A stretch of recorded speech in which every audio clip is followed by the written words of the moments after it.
ஒரு வெற்றிமாறன் போன்ற ஒரு ஆளுமையிட்ட இருந்து வந்த எல்லா அசிஸ்டன்ட் டைரக்டரும் வந்து ஒரு டைரக்டரோட கூடவே இருந்து ஒரு ஒர்க் ஃபோர்ஸ் மாதிரி இருந்து சினிமாவை புரிந்து கொண்டு வருபவர்கள் ரொம்ப கம்மி. என்கிட்ட சில பேர் இருந்தாங்க. அந்த வருஷாவை நான் எப்பயுமே பார்த்துக்கிட்டு இருக்கேன். அவ்வளோ டெடிகேஷன் தன் குரு மேலே.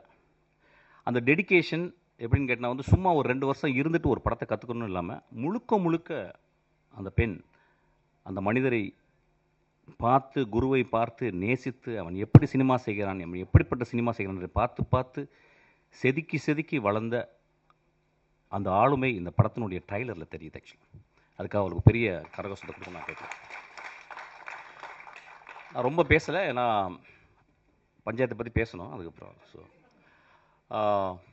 Some of the closeups I watched.